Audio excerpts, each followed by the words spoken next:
UFOs in broad daylight. In 2017, the New York Times released not one, but 3 short videos taken by US Navy pilots showing footage of crafts that are impossible to exist, flying faster and harder than any man-made object. They were called Unidentified Aerial Phenomena, or UAPs as the media quickly dubbed them.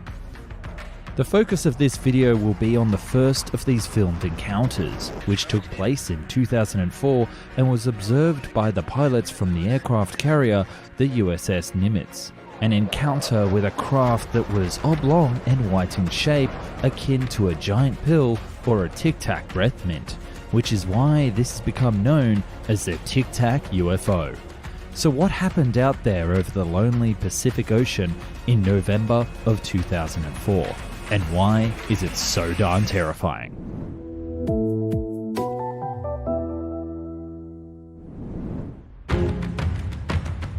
America's pride of the US Navy, the nuclear-powered USS Nimitz, was operating a training exercise off the coast of Mexico in winter of 2004.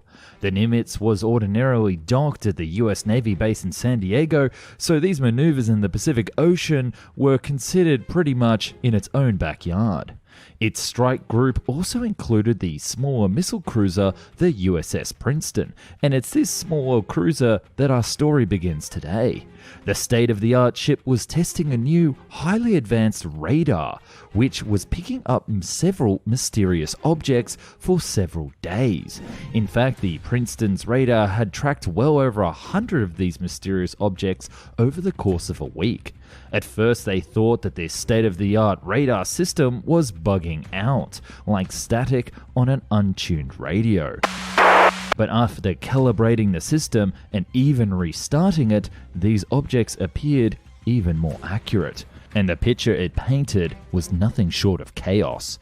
One of the ship's radar operators would later state in an interview that watching the objects on the radar display was like watching snow falling from the sky. The radar operators couldn't believe what they were watching. Objects that seemed to fly at altitudes greater than 80,000 feet, which was far higher than what commercial or even military jets typically operate at. Even more disconcerting, what these objects seemed to drop with an astonishing speed into far lower and busier airspace, from practically orbit to sea level in less than a minute. They were too high to be birds, too slow to be conventional aircraft, and were not traveling on any established flight path. By that morning on the 14th, it was decided on the Princeton that these unidentified objects had to be somehow intercepted and, if possible, stopped. The carrier group had 2 fighter jets already performing training missions in the area, and it was thought that they would be their best bet at witnessing whatever the heck these objects were. They were ordered to stop their training and immediately proceed to the new coordinates, what the operations officer on board the Princeton called a real-world task. Fighter jet pilots Alex Dietrich and her then commanding officer David Fravor were 2 pilots tasked to investigate the mysterious radar contacts. Upon approaching the designated area where the radar contact had been located, they first noticed an unusual churning of the ocean's surface, a foaming mass that looked like a large aircraft, like the size of a Boeing 737, submerged under the water. But it is what they witnessed next that was even more unsettling. The pilots then saw what they described as a smooth, white oblong object that looked like a giant tic-tac skimming about 50 meters or 164 feet above the waves and flying at what looked like a very high speed, erratically and changing directions without any care to physics. At first they thought it was a helicopter, but the lack of rotors and sheer bone-crushing G-forces exhibited ruled that out. In his jet, David Fravor attempted to engage with the object. He began a long spiral to get closer to the churning water surface, but seemingly the object stopped its movements and began an opposite helix upwards motion, almost mirroring the fighter jet. Whatever it was, it knew he was there. Now closer, the craft seemed to lack what the pilots would later recall as any visible flight control surfaces or means of propulsion, and it was seen as least big as the F-18. Fravor, who was a decorated pilot instructor and a 16-year veteran of the Navy's famous Top Gun program for fighter pilots, was stunned by what he saw. Upon trying to get closer, the object accelerated to a hypersonic velocity and vanished over the horizon, leaving the water and the sky as calm as a winter afternoon. "There's something out there that was better than our aeroplane," Fravor later said. "I don't know who's building it, who's got the technology, who's got the brains."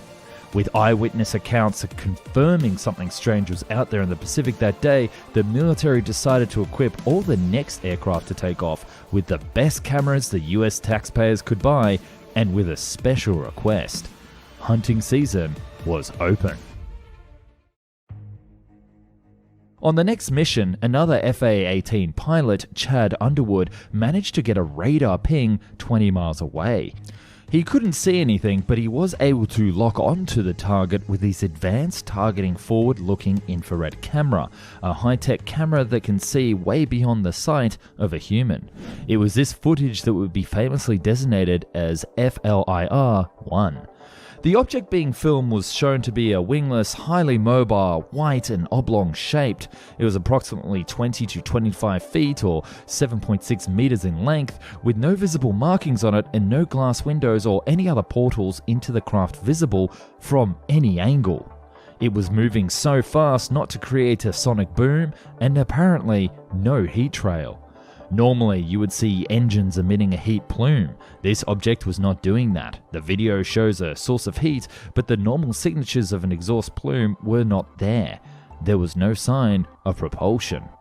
Looking at the footage after a brief period of time, either the camera loses track of the object or the object itself accelerates to well over Mach 6 and vanishes 100 kilometers over the horizon instantly, appearing to slide casually and somewhat aloofly away. While this event is considered shocking, it's the lack of a response from the officers that give it a bit more of a conspiracy turn. Upon returning with the footage, the military officers on board the carrier group seemed to not be fussed at all by the event, leading many to imagine that they knew what these objects were of some high-tech drone variety. The footage was shared amongst the crew until unknown persons arrived, overriding the Admiralty and insisting that they have all the footage, the hard drives wiped, and no one to talk about it ever again. It's only because one crewman copied the footage to a disk and hid it away that we ever saw the light of day. As with any alleged conspiracy or cover-up, there are always those who rush in to debunk it. One such debunker is Mick West, a former video game designer and well-known skeptic of all things paranormal. In West's opinion, the images of the Tic Tac UFO are what happens when filming a fighter jet flying away at high speed. The resulting elongated shape that looks eerily like a giant Tic Tac is merely the glare on the lens of the infrared camera. West contends that what looks like a UFO is nothing more than light in motion creating optical distortion. He also says that the information shown on the screen of the video, such as the camera zoom level, indicates that the sweeping movements were made by the camera itself, not the so-called mystery. West further points out that the camera itself would be moving at a very high speed. This speed, together with a high zoom rate, would reflect what is known as the parallax effect, in which the relationship and apparent speed of an object and its background change, sometimes very dramatically, depending on the angle being viewed. Could these objects simply be the result of lights and a camera error? But what about the radar pings and the eyewitness accounts? Eyewitnesses, mind you, from some of history's best and most experienced pilots. In the midst of all of this, there is one pesky question that needs answering. How is it that the United States military saw fit to release this video after so many decades of constant denials regarding UFOs? The simple answer is that the military never intended for the 2004 video of the Tic Tac UFO to go public. It was released by mistake. It so happens that the UFO research group to the C.I.R's Academy of Arts and Science had made a Freedom of Information Act or FOIA request. These requests for classified information are routinely denied by the US military on the pretext of that old chestnut, national security, or with a simple, nothing to see here stance. Not this time. The Freedom of Information request was granted due to a series of unintentional blunders by the military worthy of a movie caper by the Coen brothers. The military was forced to admit their knowledge of these videos. A spokesperson confirmed that the leaked footage by the crew member was authentic, which was then reported by the Washington Post, leading the US Navy to quickly summarize and reveal everything on the table. Interestingly, insiders from the Navy have confirmed that the actual video is much longer, with many more details of the unidentified craft that became known as the Tic Tac UFO more visible. These military insiders claim that the longer video clearly shows an airborne vehicle that defies the laws of physics with great ease. The existence of the longer video was confirmed by Chad Underwood himself in 2019, who remarked that the footage released into the public domain was merely a little video cut of what he originally filmed.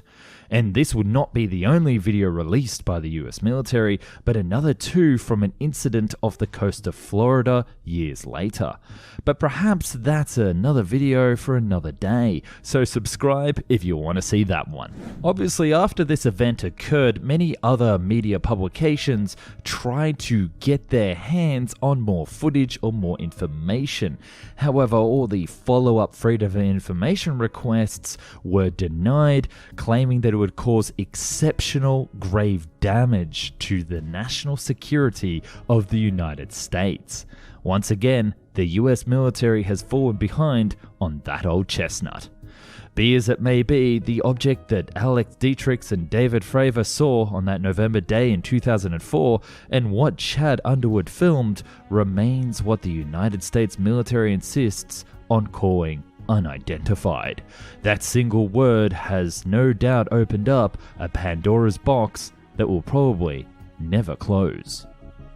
And speaking of never closing, if you want constant updates from Found and Explained, then why don't you follow us on all of the social medias that I'm now putting up on the video. But if you want to do your own Freedom of Information request on my channel, then become a Patreon or a channel member.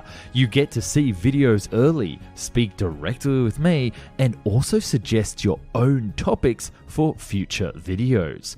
So why don't you click on that link down below and come and join me here on what is quickly becoming Lost and Unexplained.